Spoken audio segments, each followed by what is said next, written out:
بسم اللہ الرحمن الرحیم۔ السلام ناظرین، میں آپ کو زبان ذوالفقار شواخلا، آپ دیکھ رہے ہیں گلستان قصور۔ ایک دن گلستان اس کے ساتھ پروگرام میں حاضر خدمت ہوں۔ شبان المعظم کا مہینہ بخشش رحمتوں کا جاری و ساری ہے، رمضان المبارک کی بھی آمد ہے۔ اسی وجہ سے آج بات کریں گے ضلع قصور کے فیمس مذہبی اسکالر مفتی عبدالاحد مدنی صاحب سے، اسلام کی روشن تعلیمات، شب برات، جہنم کے عذاب سے چھٹکارا پانے کی رات، بخشش رحمتوں کی رات۔ اسی وجہ سے بات کرتے ہیں مفتی عبدالاحد مدنی صاحب سے، تو یہ بات کریں۔ السلام علیکم مفتی صاحب۔ وعلیکم السلام ورحمۃ اللہ وبرکاتہ۔ مفتی صاحب، شب برات کی اہمیت و فضیلت کے حوالے سے بتائیے گا، یہ کتنی بخشش رحمتوں کی رات ہے اور اس رات کو کیسے عبادت کرنی چاہیے؟ جی، السلام علیکم ورحمۃ اللہ وبرکاتہ۔ معزز سامعین،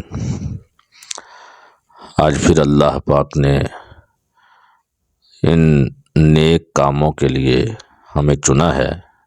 خصوصاً میں شکر گزار ہوں ہمارے بھائی ذوالفقار اشرف والا صاحب، جو ہمیشہ آپ تک ہماری گفتگو پہنچانے میں وسیلہ بنتے ہیں۔ اللہ رب العزت ان کی عمر میں، ان کی علم میں اور ان کے جان و مال میں اللہ وسعت اور برکت ڈالے۔ تو آج کیونکہ شب برات کے حوالے سے گفتگو کرنا ہے، اور میرے معزز سامعین، شب برات یہ ایک طویل موضوع ہے جس میں رسول اللہ صلی اللہ علیہ وسلم نے اپنے عبادات کو لازم کیا، اور یکم شعبان المعظم سے لے کر 15 شعبان المعظم تک آپ نے برقرار روزے بھی رکھے، اور اسی طرح پیدر پہ آپ نے عبادات کو رات کی تاریکیوں میں اپنے رب سے مانگا بھی ہے۔ اور اس رات میں، نصف رات میں، شعبان المعظم یعنی 15 شعبان کو، جبکہ آج 14 شعبان المعظم ہے، اور آج شام کو مغرب کے بعد سے صبح صادق کے طلوع ہونے سے پہلے پہلے یہ رات بہت قیمتی ہے۔ اس رات میں اپنے رب سے جو ہو سکے مانگیں، ایک سیکنڈ بھی اپنا جو ہے وہ ضائع نہ کریں۔ بلکہ میرے معزز سامعین، میں تو یوں کہوں تو غلط نہیں ہوگا کہ اس رات کو آپ ایسے عبادت میں مشغول ہوں کہ آپ کو دائیں بائیں خبر ہی نہ ہو۔ آپ ہوں یا اپنے رب کے ساتھ باتیں کر رہے ہوں، جیسے ایک انسان دوسرے انسان کے ساتھ تنہائی میں یا ظاہراً گفتگو کرتا ہے پوری یکسوئی کے ساتھ اپنی بات سمجھانے کے لیے، اسی طرح رات کی اس تاریکی میں اپنے رب سے ایسے بات کرے جیسے کوئی اور سن نہیں رہا سوائے اللہ کے۔ تو میرے معزز سامعین،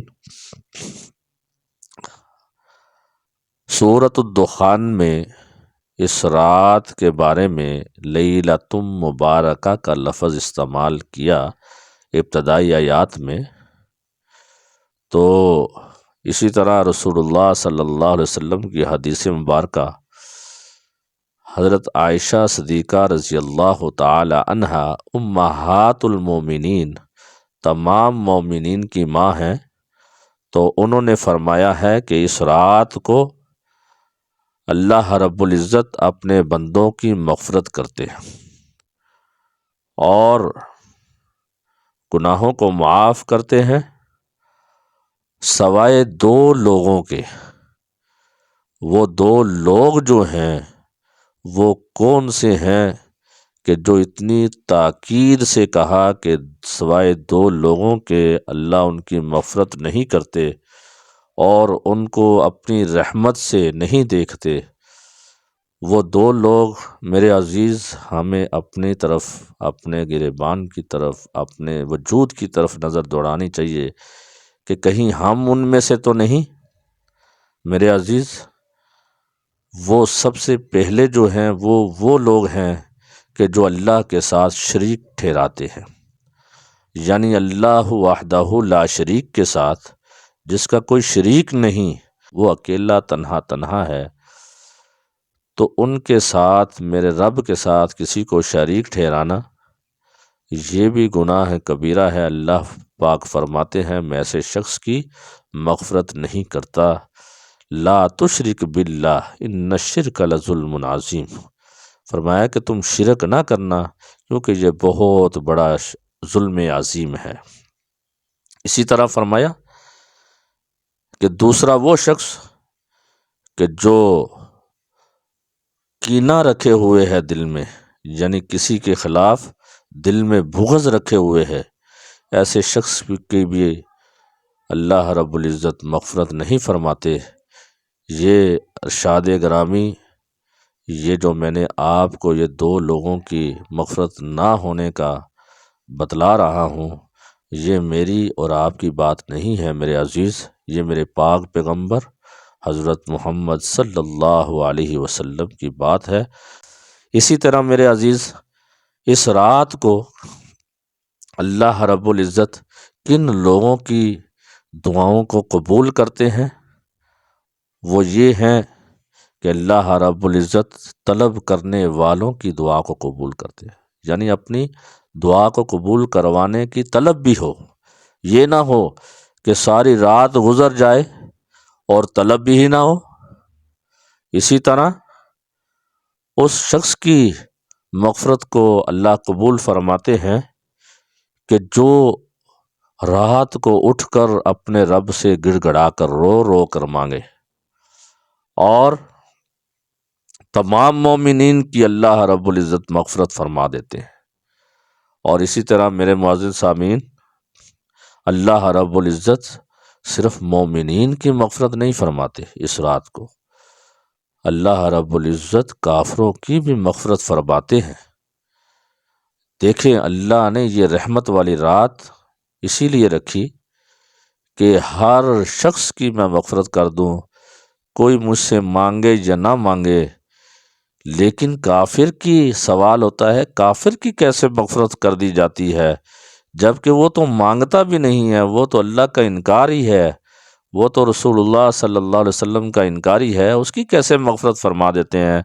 فرمایا کہ اس کی مغفرت اس طرح فرماتے ہیں، علماء لکھتے ہیں کہ اس کو مہلت دی جاتی ہے، یعنی اس رات سے اگلے سال کی رات آنے سے پہلے اس کو مہلت دی جاتی ہے کہ اللہ تجھے ہدایت دے دے گا، جب ہدایت دے دے گا تو جب تو اسلام قبول کر لے گا تو تیرے پچھلے سارے گناہ معاف کر دیے جائیں گے، یہ مہلت ہے۔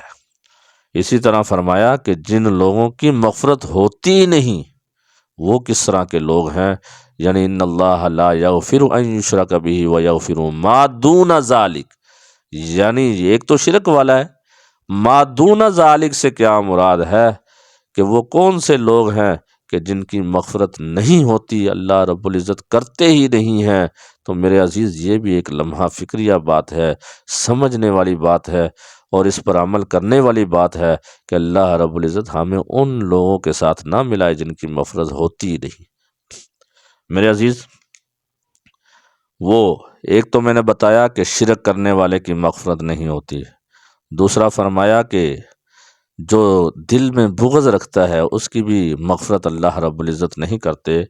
اسی طرح رشتہ داروں کے ساتھ قطع تعلق کرنا، یعنی رشتہ داروں کے ساتھ بول چال ختم کر دینا اور ان کے ساتھ لڑائی جھگڑا کرنا، ایسے شخص کی بھی اللہ رب العزت مغفرت نہیں کرتے۔ اسی طرح وہ لوگ، وہ بچے جو اپنے والدین کے نافرمان ہیں، جنہوں نے اپنے والدین کا کہا نہ مانا، اللہ رب العزت ان کی بھی مغفرت نہیں فرماتے۔ اور اس کے بعد جو فرمایا کہ اس شخص کی بھی مغفرت نہیں ہوتی کہ جو زانی ہے، گناہ گار ہے، زنا کرتا ہے، ایسے شخص کی بھی مغفرت نہیں ہوتی۔ میرے عزیز، بہت لمحہ فکریہ ہے، ہمارے اس ملک کے اندر ہوں یا غیر ملک کے اندر ہوں، کہیں بھی مسلمان ہوں، ہم سب کو چاہیے کہ ایسی برائیوں سے بچ کر اپنے رب سے توبہ طائب ہو جائیں، اس رات کو اپنے لیے غنیمت سمجھیں اور اس رات کو زیادہ سے زیادہ نوافل عبادت ادا کریں، اور اسی طرح اس رات کے اندر جو عبادت کرے وہ انفراداً کرے، اجتماعاً نہ کرے، کیونکہ یہ نفلی عبادت ہے۔ نفلی عبادت اللہ رب العزت کے ساتھ دل راز کی باتیں ہیں، یہ تنہائی کی باتیں ہیں۔ تنہائی کی عبادت وہ اجتماعاً نہیں ہو سکتی، قطعاً نہیں ہو سکتی۔ جو احباب اجتماعی عبادت کے کر رہے ہیں، اللہ رب العزت ان کو بھی سمجھنے کی اور عمل کرنے کی توفیق عطا فرمائے۔ اور میرے عزیز، شب برات، یہ لفظ جو ہے برات کی رات، یہ رات ایک فارسی زبان کا لفظ ہے شب برات، تو میرے عزیز اصل ہے 15 شعبان المعظم، یعنی یہ رات جو ہے، یعنی شعبان المعظم کے حوالے سے حدیث مبارک موجود ہیں۔ شب برات کے حوالے سے، یعنی یہ کہا، یہ لفظ کے حوالے سے نہیں ہے، جو اس میں بھی اشکال پیدا ہوتا ہے کہ لوگ یہ پوچھتے ہیں کہ جی شب برات پر کیا یہ جائز ہے یا ناجائز ہے؟ تو میرے عزیز، صرف سمجھنے میں فرق ہے کہ شب برات، کیونکہ اسلام میں اس کا کوئی کنسیپٹ نہیں ہے، کیونکہ یہ الفاظ ایک کسی اور طرح کے لوگوں نے اس کو ہمارے ہاں چھوڑ دیا، لیکن یہ ہے کہ اصل جو چیز ہے وہ ہے شعبان المعظم کی رات کو عبادت کیسے کرے۔ رسول اللہ صلی اللہ علیہ وسلم عبادت کیسے کیا کرتے تھے؟ آپ صلی اللہ علیہ وسلم فرداً عبادت کیا کرتے تھے، اجتماعاً عبادت نہیں کیا کرتے تھے۔ اس کی مثال حدیث مبارکہ میں بہت جگہ پر موجود ہے کہ رسول اللہ صلی اللہ علیہ وسلم عبادت کر رہے تھے حضرت عائشہ صدیقہ رضی اللہ تعالی عنہا امہات المومنین کے گھر پر، تو رسول اللہ صلی اللہ علیہ وسلم عبادت کر رہے تھے، تو امہات المومنین حضرت عائشہ صدیقہ رضی اللہ تعالی عنہا نے دیکھا کہ آپ صلی اللہ علیہ وسلم موجود نہیں ہیں بستر پر، تو آپ پریشان ہو گئی کہ یہ رات تو میری تھی، میرے ہاں ٹھہرنا تھا، تو رسول اللہ صلی اللہ علیہ وسلم کہیں اور تو نہیں چلے گئے؟ جب آپ نے دیکھا کہ آپ موجود نہیں تو دائیں بائیں دیکھا، تو آپ نے آپ صلی اللہ علیہ وسلم کو رات کے وقت عبادت کرتے پایا، تو معلوم ہوا کہ فرداً عبادت ہے۔ اسی طرح حضرت عائشہ صدیقہ رضی اللہ تعالی عنہا نے پوچھا، اے اللہ کے رسول، اس رات میں کیا مانگوں؟ تو میرے پاک پیغمبر صلی اللہ علیہ وسلم نے فرمایا، اے عائشہ، میں تمہیں ایک دعا سکھلاتا ہوں، وہ دعا کثرت سے پڑھا کرو۔ تو میرے عزیز، وہ دعا بھی ہمارے لیے ہے، سبق ہمارے لیے ہے، اور ہم نے اس کو فالو کرنا ہے۔ تو میرے عزیز، وہ دعا بڑی آسان ہے، بہت ہی آسان ہے، زبان پر بھی ہلکی ہے، ادائیگی میں بھی آسانی ہے، بہت پیاری دعا، اللہم انک عفو تحب العفو فاعف عنی۔ یہ حدیث کے الفاظ ہیں کہ حضرت عائشہ صدیقہ رضی اللہ تعالی عنہا کو یہ میرے پاک پیغمبر صلی اللہ علیہ وسلم نے دعا سکھلائی ہے، تو وہ آپ کو میں دوبارہ پڑھ دیتا ہوں۔ جو شخص یہ یاد کرنا چاہے یاد کرے، اور اس رات کو خصوصاً یہ دعا مانگے، اللہم انک عفو تحب العفو فاعف عنی۔ اے اللہ، تو معاف کرنے کو پسند کرتا ہے، اے اللہ تو میرے گناہوں کو معاف کر دے۔ تو میرے عزیز، یہ مختصر سی بات ہے، تو اللہ تعالی ہمیں عمل کرنے کی توفیق عطا فرمائے۔ وآخر دعوانا ان الحمد للہ رب العالمین۔ جی ناظرین، تھے ضلع قصور کے فیمس مذہبی اسکالر مفتی عبدالاحد مدنی صاحب شعبان المعظم کی بخشش، رحمتوں کی رات، شب برات کی اہمیت فضیلت کے حوالے سے انہوں نے بتایا کہ نبی پاک صلی اللہ علیہ وسلم اس رات کیسے عبادت کرتے تھے، اور ہمیں اس رات کیسے عبادت کرنی چاہیے، کیونکہ یہ جہنم کے عذاب سے چھٹکارا دلانے کی رات ہے۔ امید ہے کہ مفتی عبدالاحد مدنی صاحب کی گفتگو آپ کو پسند آئی ہوگی۔ انشاءاللہ بشرطِ زندگی نیکسٹ پروگرام میں حاضر خدمت ہوں گا۔ میرے چینل کو سبسکرائب اور لائک کرنا نہ بھولیے گا اور اپنی بہت سی دعا میں یاد رکھیے گا۔ اللہ حافظ۔